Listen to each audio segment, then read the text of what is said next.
so excited to talk to you, Mark. Absolutely love this film. I just saw it at Toronto International Film Festival. I have so many questions.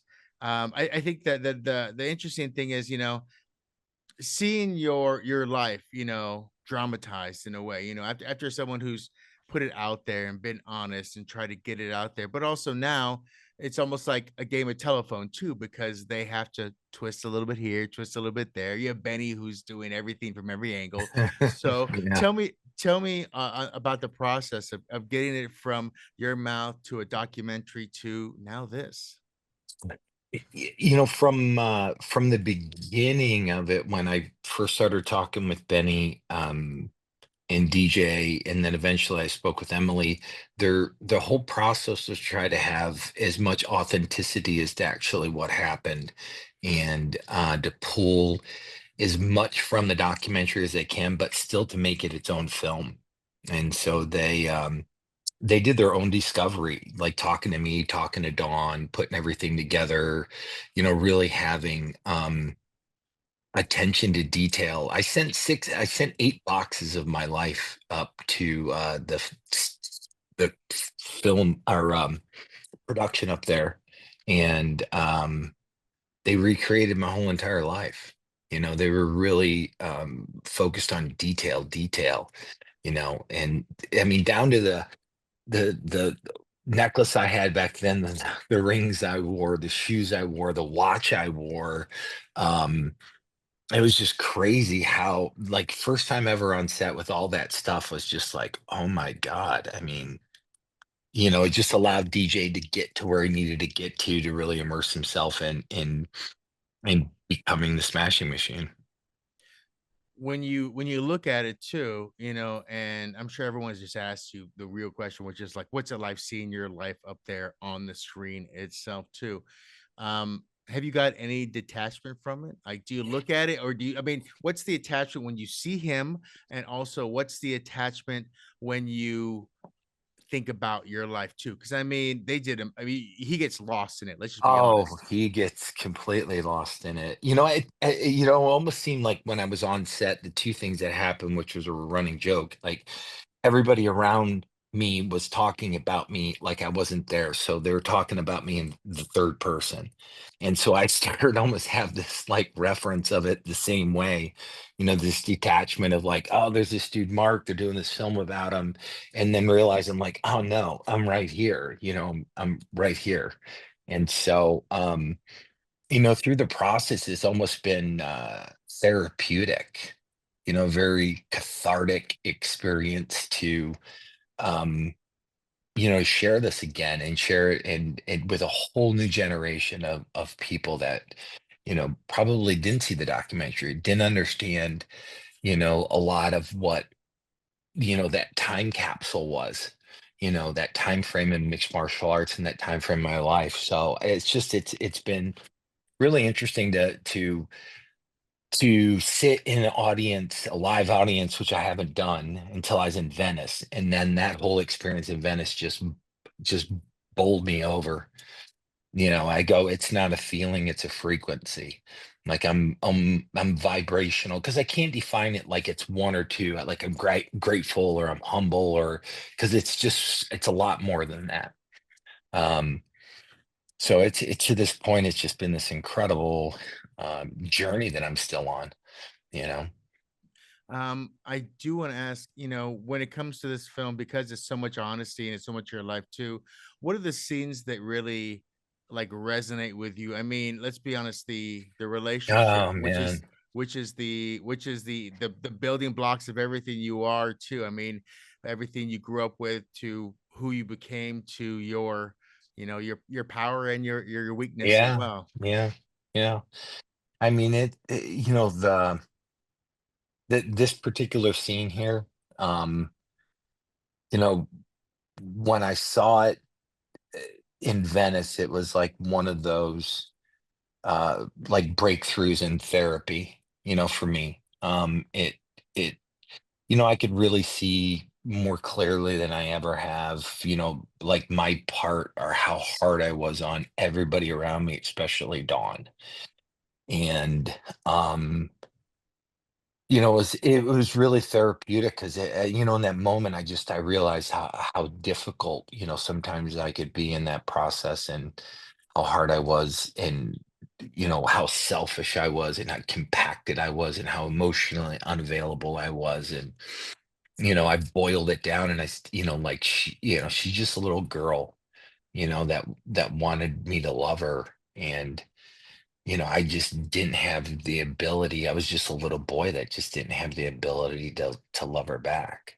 No, And that's like the core part of that is, she just wanted me to love her. She just wanted a little bit of my attention. And I just didn't have it to give her. I just didn't know how to give it, you well, know. the problem is, every broken person wants to fix somebody else to help them feel Yeah. mended as well along the Yeah. way. I mean, and so there's something to that as well. And I will say, we also watched Christy, about the Hmm. boxer and her problems with her husband. There were some people were saying, that they thought for some like you would have been domestic in some way, you've been violent in some way, but I don't think that was your way. It was more about you kind of hurting yourself a little bit more. Yeah. They're like, Dawn got to a point where she didn't care at certain moments and certain points, and she would, confront me, and she would poke me, and she would prod me, and, she wanted me to engage in it. Just, The way Benny shoots, like you're hmm. along for the ride again. It's almost like you're Yep. seeing through your eyes, through the camera, through your eyes again. Yeah. So, just being there and that, you're like, I remember going into that gym, like going through those. That Oh. that was my street. I remember Yeah, yeah, absolutely.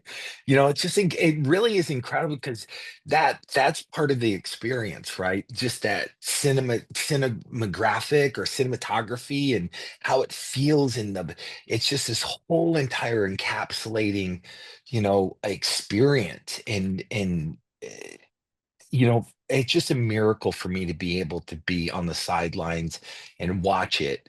And even though it's about me, it's still like one little step removed from it. So I have a little bit more clarity towards it, and I can look at it and be a little bit more objective about it. Um, I've been blessed in so many ways to allow this whole entire story to come full circle, and for another generation of people to be able to watch it and really experience it. Even though it's intense, there's lessons in there. Right. Well, and that's the thing about cinema too. Essentially, we see only a small window to your world. I mean, at the Hmm. end, Hmm. they talk about your relationship with Dawn and how it progressed after that as well, and all those things. So there's so much more to a life than what gets encapsulated in that clip. So, Yeah. I do want to ask it. Has Dawn seen it as well? Has she kind of? She did. She actually she went up to Toronto, and my son was up there, and my son got to see it. He saw it before, but seeing it with a live audience is just a different experience altogether. And it was just kind of interesting because Toronto was a completely different experience than what Venice was. Um, Toronto, just because, the the audience could pick up on all the nuances of the scenes in a different way than they did in Venice, because Venice are speaking Italian, most of them in here are speaking English, and so it's more nuanced. And so there are spots of like where they laughed when there was this intense fighting scene. But I get it, because in that discomfort of watching it, you want that relief. So you go like, ah, like a nervous laugh. And it was this collective, like it's this completely different experience. And it was just Toronto was amazing too. Just incredible. You talk about mindset because in this, especially when you started, you're fighting, you're going Brazil, you're in Japan, you're all these places too. The mindset of I have to win, I have to be bigger, I have to be better, I have to be stronger to Hmm. who you are now as a father who understands what matters and the people that matter, the Yeah. times that matter too. How do you see that younger you, that one that the need who essentially kind of needed to be there at Yeah. that time Yeah. too. Uh, a lot of what got hard baked into me was, like it was never enough. Like if I went out and won a championship, well, there's another one that I needed to win, and another one after that, another one after that, and it felt like this never-ending, journey to just get one more and one more and one more and one more. And it's a pretty, when I existed like that, it was a pretty hollow existence. It's like, acquiring stuff. Like that's, my life is not about that. Life is not about acquiring stuff because things are things. I used to think they brought me happiness, right? Like in joy. It's like buy a new pair of shoes, you have joy. It's just such a short-lived thing. The thing, I've been after my whole entire life, which I've discovered is I'm after connection, and I'm after connection with another human being. And the ability to be emotionally honest has taken me a lifetime to get to a place, I can share and experience stuff and Right. be open, but really to be able to connect with another human being. I said this part of my life, my mantra is close, personal, intimate relationships. That's what I'm after, connection. And it's something I've always been after. And I just didn't understand it. I didn't understand that those are the key things that are important to me because Right. those are the things at the end of the day that matter. We're out of time a little bit. I go a couple minutes left, so I No, do you're want to. good. I just want to ask.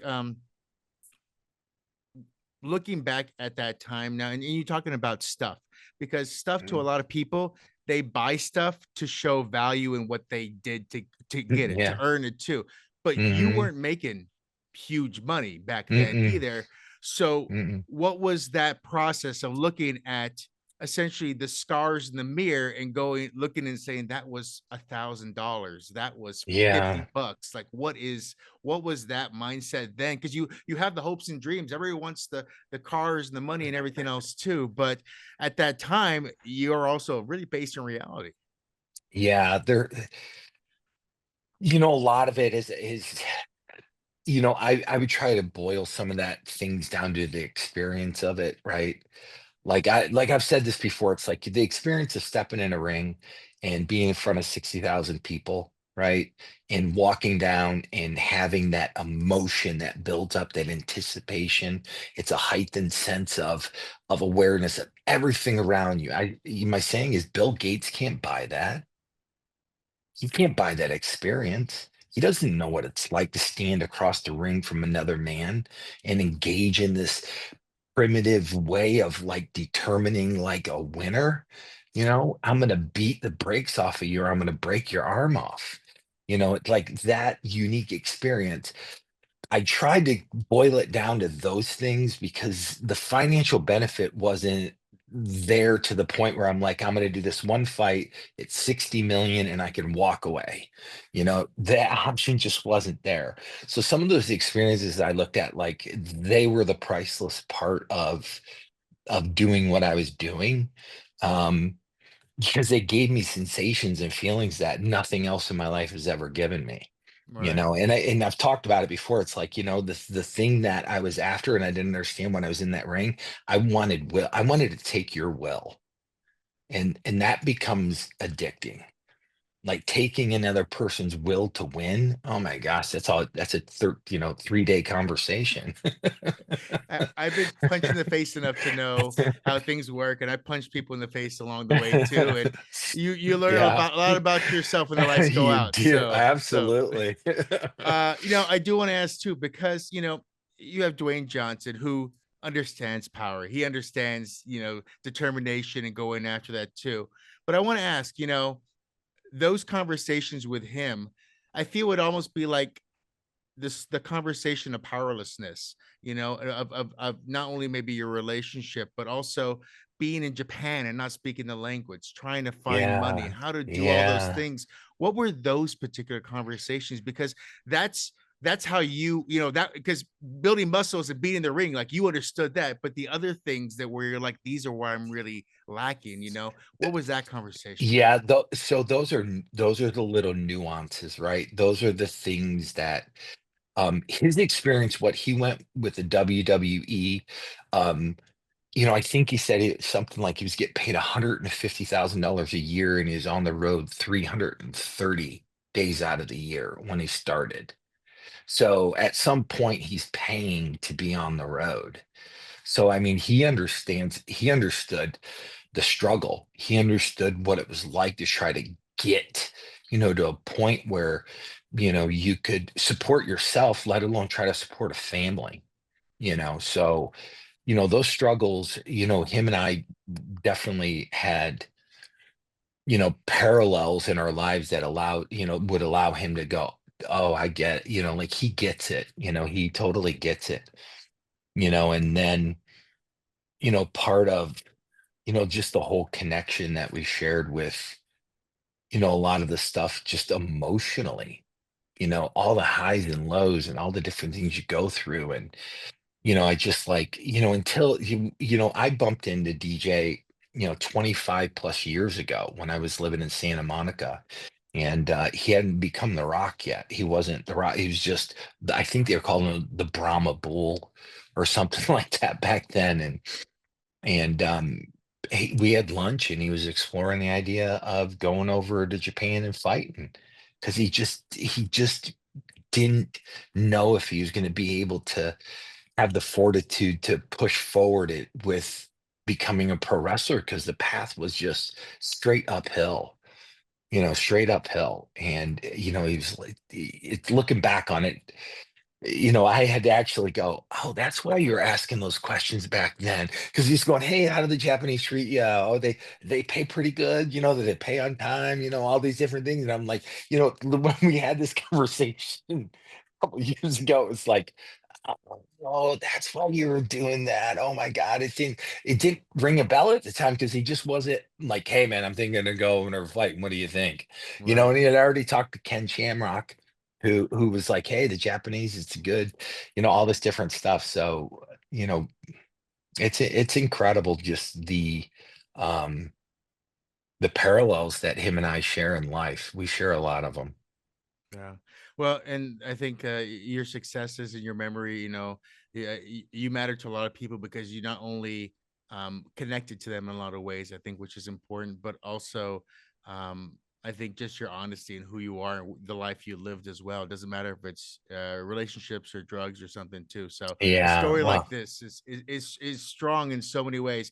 I know a lot of people, you say the word sponsor and automatically they think, when's the last time I talked to my sponsor? oh, for sure.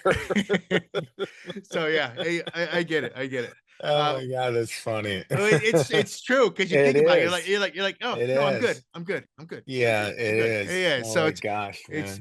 but it's what, but that's it. The older you get, the more you understand. I shouldn't have been awkward about those things. I should have just been trying to get better. When you get better, Yeah, when you get better, yeah. you can be there too. And I mean, I'm still laughing about their relationship when he's on the phone in there going, Oh my you gosh, hear man. this? Did that really happen? Oh When my you're gosh. like she's yelling at you, she's Totally. like, So get off my the sponsor, God. get off. Yeah, it's so that some of that stuff was part of sharing stuff with Benny as he's putting this together and he's writing it because it's just it's one of those things where where yeah, it happened. It happened more than once. It happened more than once for sure. It's just it's amazing because like me looking at it and watching it for the first time, I'm like, oh my God, he nailed it. Like that's kind of it going. So you hear what I'm dealing with? You hear crazy. Here, you can hear it again. It's like this, you want this validation of like, oh my God, I'm going through so much, I'm struggling. And recently in this I've been sober 7 years now. And so my sponsor, the first year, I'd call him up with stuff like this. Oh my gosh, I'm having it. And he would just stop me in my tracks and he would go, have you done anything for anybody today other than yourself? And I would go, no. And he would go, okay, try that. Click. And he'd hang the phone up. And that was like one of the light bulb moments of like it get so caught up in what's going on with me. And the easiest way to break that is help somebody else, give to somebody else, do something for somebody else. And it gets me outside of myself. It gets me outside of the struggle that I have going on inside me. And the second I'm of service to somebody else, it lets go of all that bullshit that's going on in me. It's amazing. Well, I'm happy that that's a real thing. I'm happy that, because I see now a lot of Dwayne's little mannerisms he must have got from you, or the way he delivers lines. It's Yeah, almost it's yeah. almost because it is. I mean, you were the big guy, especially the stuff around Dawn. You're a big guy around her, so it's almost like you were trying to seem like I'm not hurtful. I'm not Yeah. angry. You ever see the Never Ending Story where it's like I got big strong hands. I gotta be like Yeah. calm, calm and collected too. So, Yeah. well, thank you for sharing your story and thanks for talking with me today. I had a great time. I'm definitely gonna talk about this. I actually love it. I really do love this film. I love the story therein. And like I said, when I was watching Dwayne, I did not see Dwayne. Like I that No, that wasn't there. no. That was everything I saw was because I didn't see his face or even look for it anymore. All I saw was essentially your personality somewhere in there. That's all I saw. I So mean, he absolutely got lost. He absolutely got lost. And for me to say that, and it it was an out of body experience for me to watch him get into this. It just was incredible. And I say you don't get there without work. He had to work his ass off to get there. And that's the part where it's just amazing because it takes a lot of work to do what he did. well, he's not a lazy guy. Uh, No, he's not. Anyone who's ever seen his gym that traveled with him for a long time knows he's not a lazy guy. Iron Paradise for sure. Yeah. Well, I want to thank you so much, and I hope the rest of your day is great. Hope everyone in your world is happy and healthy as well. I appreciate that. Same to you. Thank you.